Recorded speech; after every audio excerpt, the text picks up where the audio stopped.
Boa noite a todos, que possamos neste momento envolver os nossos pensamentos e agradecer a Jesus por mais uma reunião na noite de hoje.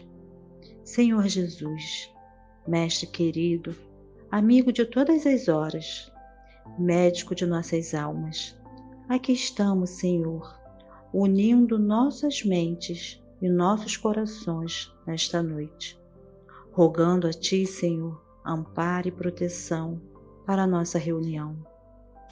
Vibra, Senhor, sobre todos nós, com a Sua paz, com a Sua luz e seu amor.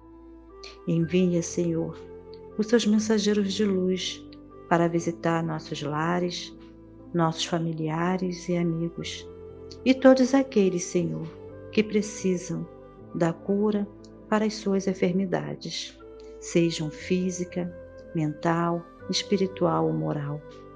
Senhor Jesus, rogamos a Ti por todos que estão em nossos pensamentos, nossos corações e nas nossas preocupações. Senhor, ampare e ilumine o nosso companheiro da reunião de hoje, que ele possa falar aos nossos corações. Te agradecemos, Senhor, por mais uma noite de estudo do Seu Evangelho de luz na nossa caravana do Conselheiro. Que assim seja, em Teu nome, em nome de nossa Mãe Santíssima, mas acima de tudo em nome de Deus. Que assim seja, graças a Deus.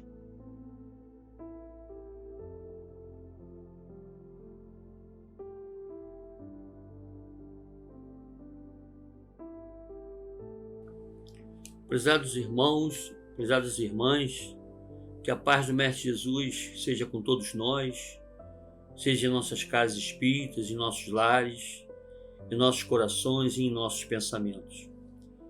Em primeiro lugar, o nosso muito obrigado pela oportunidade que o Centro Espírita Caravana do Conselheiro nos dá de estarmos aqui para conversarmos um pouquinho sobre doutrina espírita, sobre os ensinamentos de Jesus, com os esclarecimentos trazidos pelos espíritos superiores.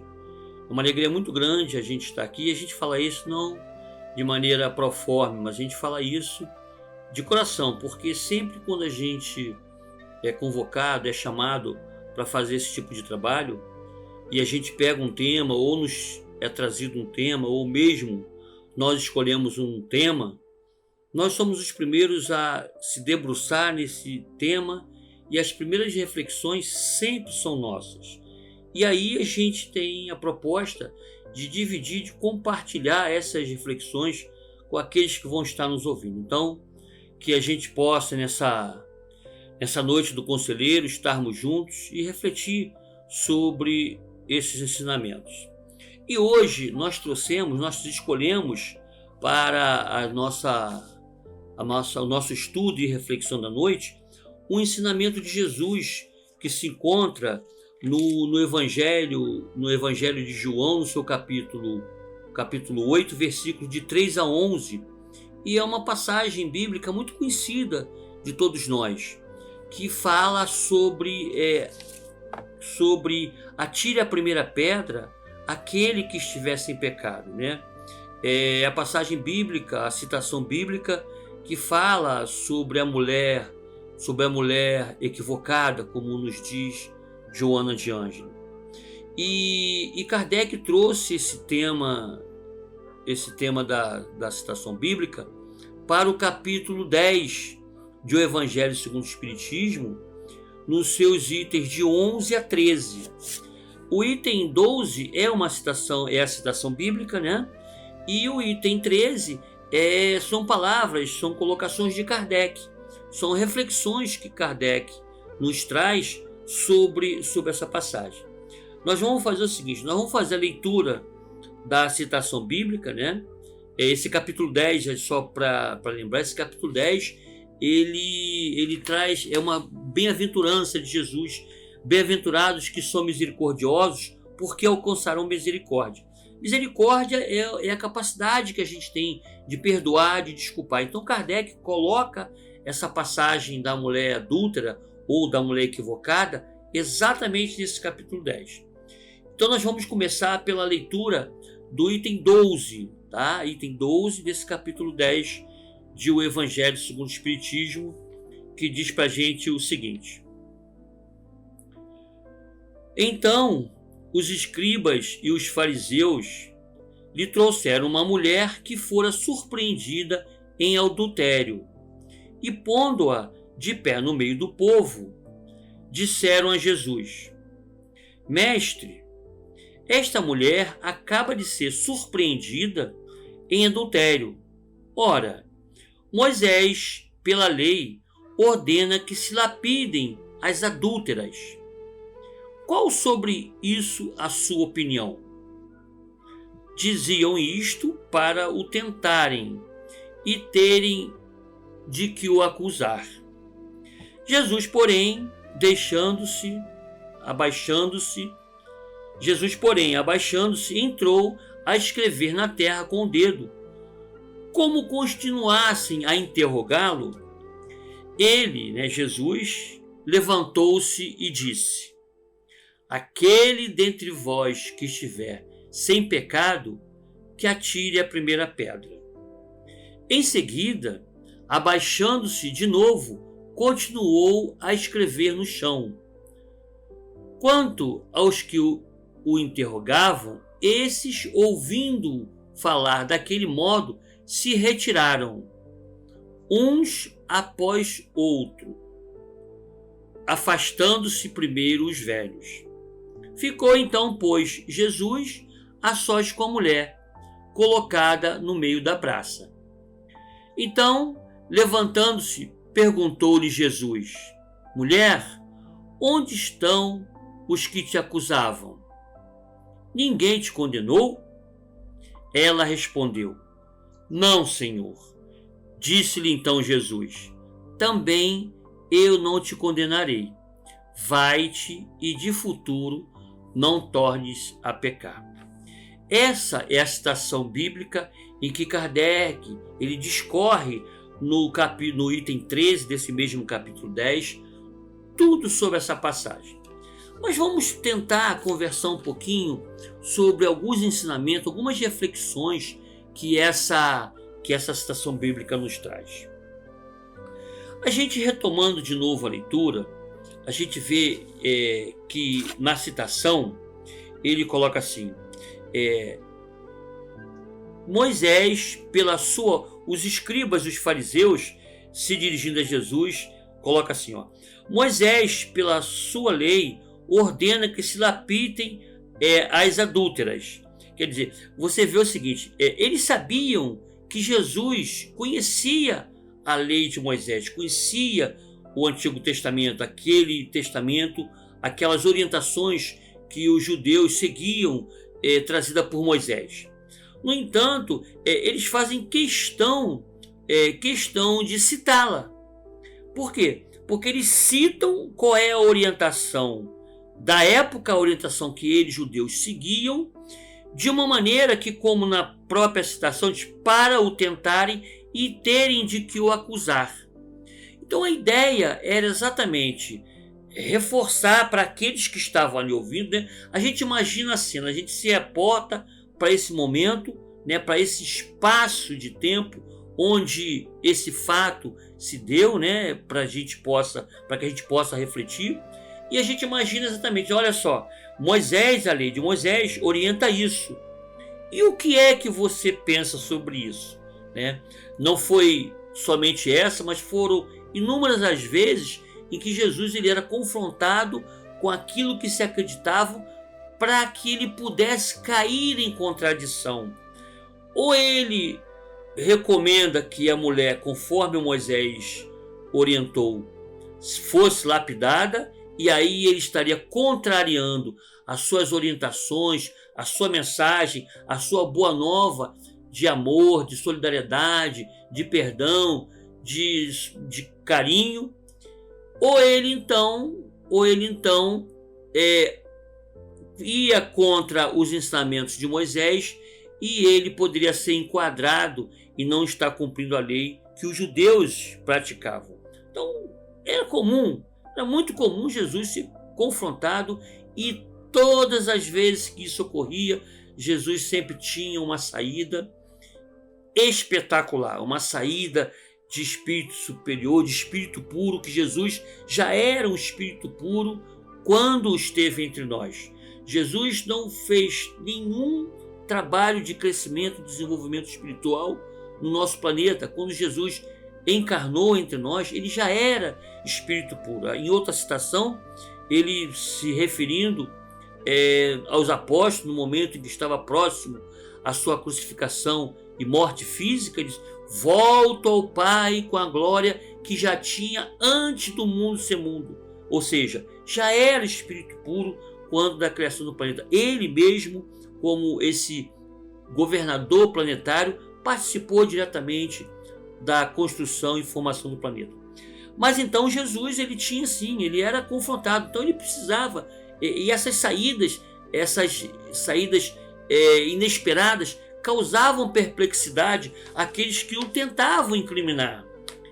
E quando Jesus, aquele dentre vós que estiver sem pecado, atira a primeira pedra, Jesus não disse que a mulher deveria ser apedrejada, nem tampouco disse que ela não deveria ser apedrejada. Jesus transfere para aqueles escribas e fariseus que o confrontavam exatamente a decisão. E aí a narrativa é que cada um foi se afastando, foi saindo aos poucos. A gente, e na citação, Jesus abaixa e começa a escrever no chão. Há muitas especulações do que Jesus estaria escrevendo no chão.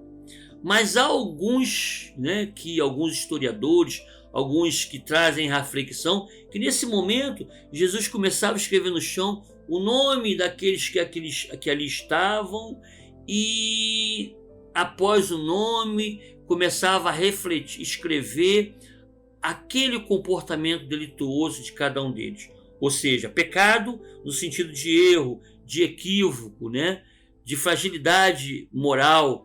E Jesus ali, porque a gente não tem a dúvida de que Jesus conhece a cada um de nós perfeitamente. E nesse momento você imagina, por exemplo, você vê Jesus ali, você confronta Jesus e daqui a pouco ele começa a escrever no chão o seu nome e aquilo que você tem de fragilidade moral. Não deve ter sido fácil. A gente fica imaginando o elemento de profunda pressão que cada um daqueles escribas e fariseus que o confrontavam devem ter sentido nesse momento.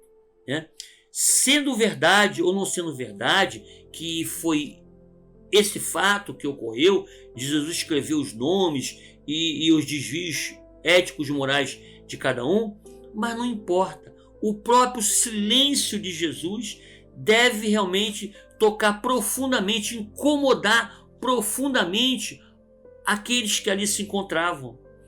E a gente fica imaginando, dá para a gente imaginar como é que pode, por exemplo, a gente entender Jesus diante de nós, olhando no fundo dos nossos olhos e falando esse tipo de coisa, E aí, cada um daqueles que ali estavam foram se afastando, e ficou só ele e a mulher. E aí ele pergunta à mulher se aqueles que a estavam condenando não atiraram pedra, e se foram. E fica ele e a mulher, e ele diz também: eu também não te condeno. No entanto, Jesus, ele encerra essa citação: vai-te e de futuro não tornes a pecar, ou seja, não tornes a cometer erro. E é preciso que a gente entenda que a palavra, quando a gente fala em adultério, esse adultério não se refere única e exclusivamente à infidelidade conjugal. Esse adultério, ele tem várias conotações, vários entendimentos, É preciso que a gente entenda o adultério como falsificar, como enganar, como ludibriar, como ter algum comportamento que fosse contrário às leis divinas. Então, esse adulterar, em outras passagens, a gente vê que Jesus se refere à raça adúltera. É claro que essa raça adúltera, Jesus não estaria se referindo à infidelidade conjugal, mas sim um comportamento delituoso, um comportamento contrário as leis divinas. E isso é o entendimento, né? Então, quando Jesus se refere, vais e não tornes a pecar, Jesus estava recomendando que não caísse em erro novamente. Necessariamente, repito, não se referindo simples e unicamente sobre a infidelidade conjugal, mas sim de maneira que aquele comportamento fosse evitado, né? Então é preciso que a gente entenda que é diferente. Jesus nos mostrava a diferença, que é muito comum a gente falar nas tribunas espíritas, de julgar o erro e de julgar aquele quem erra. O erro, ele deve ser combatido, ele deve ser evitado, deve ser de qualquer forma não aprovado. Não se aprova o erro, mas é diferente de a gente lidar com aquele que erra e com o erro. O erro, sim, deve ser recriminado, deve ser combatido. Agora, aquele que erra, no momento, no degrau evolutivo que nós nos encontramos, precisamos ter a compreensão. Por isso que Jesus coloca esse assunto exatamente no capítulo 10. Bem-aventurados que são misericordiosos, bem-aventurados os que têm a capacidade de perdoar, aqueles que têm a capacidade de desculpar, né? Então a gente fica refletindo exatamente com essa ideia. E é preciso também que a gente entenda que a doutrina espírita não é uma doutrina de fiscalização do comportamento alheio. A doutrina espírita não é para isso. A doutrina espírita não foi feita para fiscalizar comportamento alheio. A doutrina espírita, ela traz para a gente esses aclaramentos dos ensinamentos de Jesus, basicamente aqui no Evangelho segundo o Espiritismo, nos esclarecendo, mas é uma doutrina que também nos traz consolação, que nos traz equilíbrio, que nos traz entendimento, discernimento, para que a gente saiba exatamente o que devemos ou o que não devemos fazer. Eu acho que nenhum de nós, aqueles que têm contato com o Evangelho, aqueles que se debruçam diante dos ensinamentos de Jesus, eles sabem, nós sabemos exatamente como devemos nos portar. E Kardec, ele ainda dentro dessa reflexão, ele diz assim, já no item 13 do Evangelho segundo o Espiritismo. Agora para Kardec, né? Atire-lhe a primeira pedra aquele que estiver isento de pecado, disse Jesus. Essa sentença faz da indulgência um dever para nós outros, porque ninguém há que não necessite para si próprio de indulgência, né? Então Kardec ele exalta a importância de ser indulgente.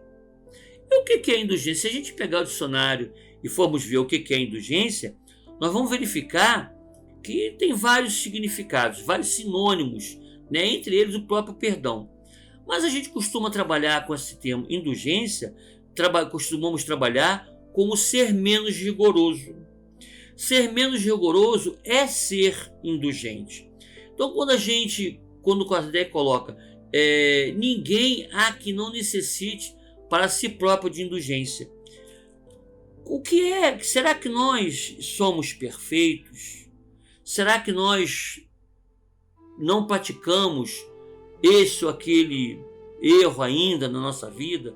Nós temos que ter a consciência de nós mesmos. Quando a gente diz isso, às vezes a gente recrimina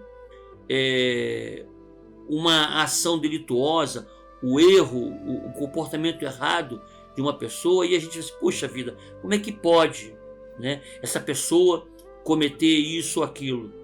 Às vezes a gente pode se considerar que não sejamos mais capazes de cometer aquele erro, mas às vezes nós não cometemos aquele erro porque já superamos aquela ideia daquele comportamento com relação àquele erro específico, mas às vezes cometemos outros, e às vezes muito pior do que aquele. Então quando a gente percebe que nós somos falíveis, que nós não somos ainda um espiritão, como eu costumo dizer, né?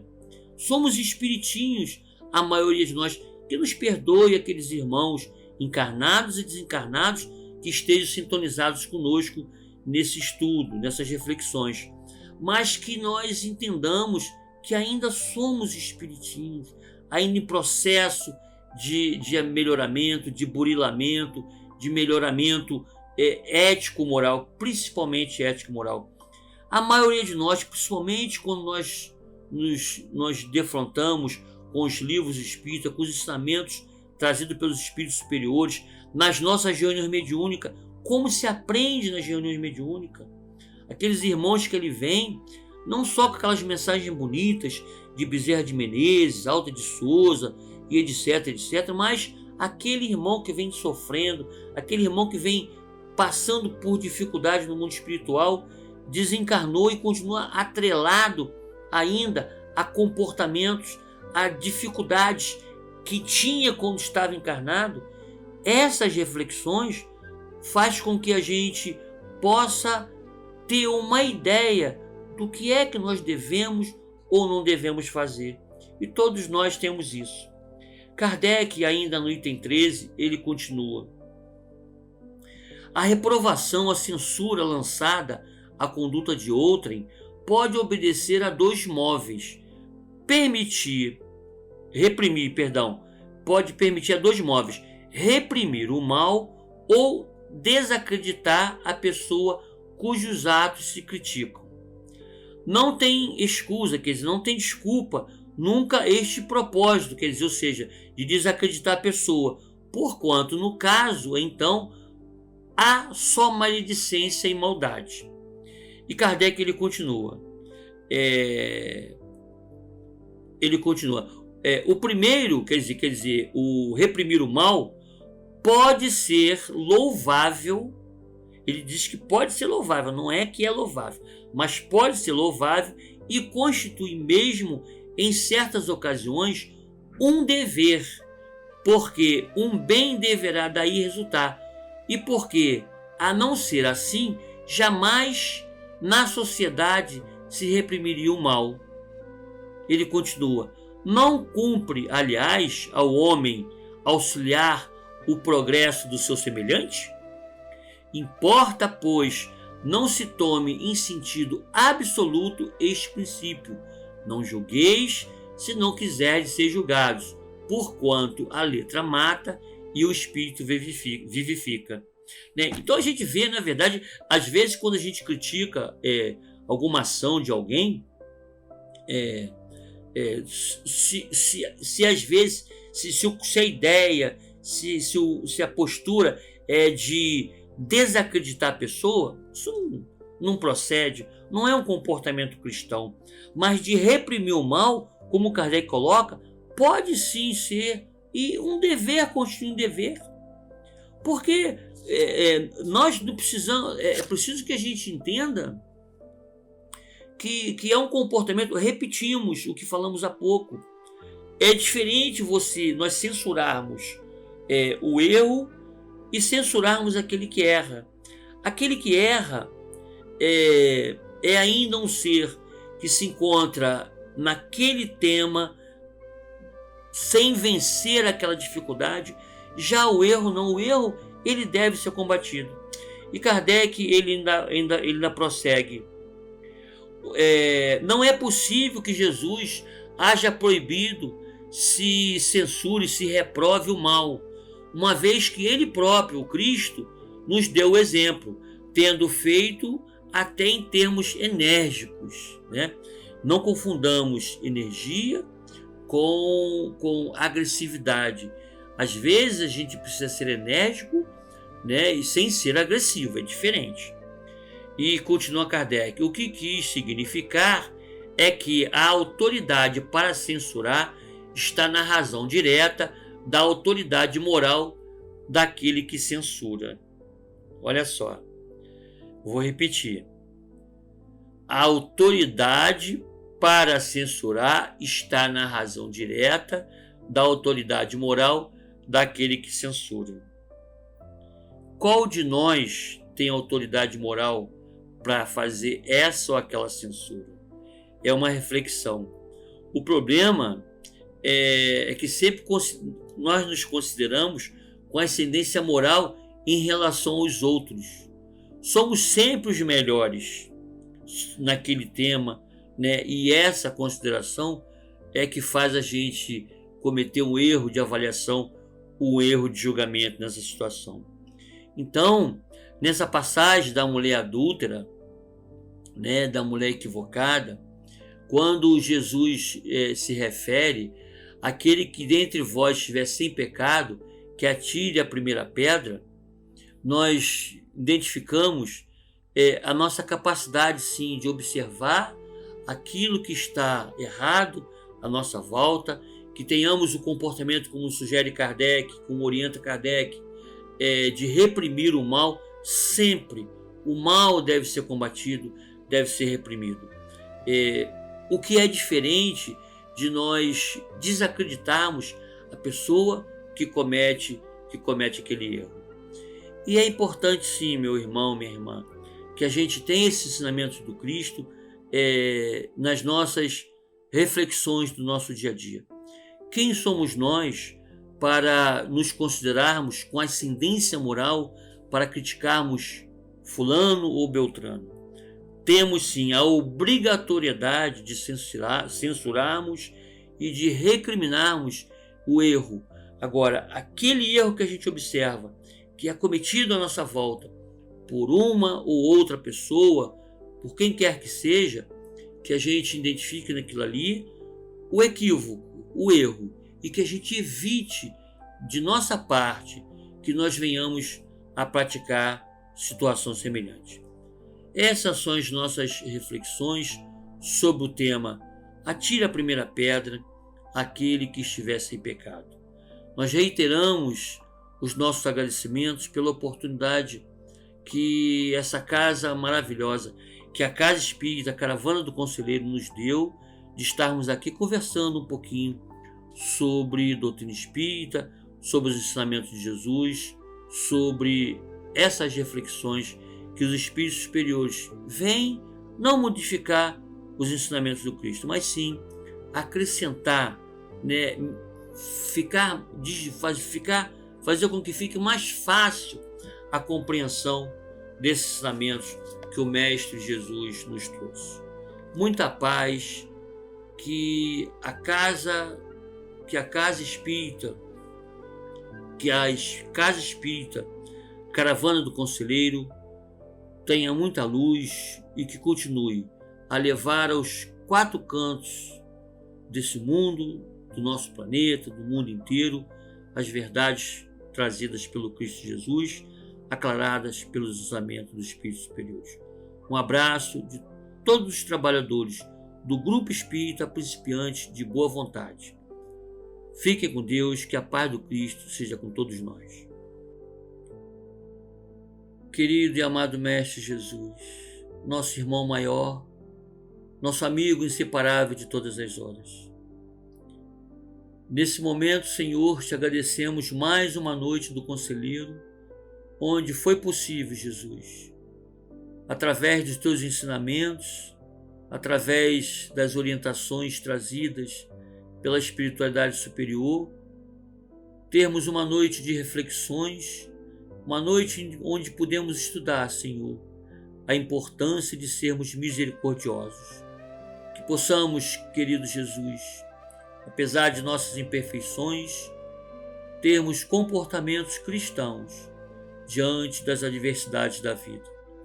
Nosso muito obrigado, Jesus, por tudo que temos, por tudo que somos, pelas oportunidades que nos é dada.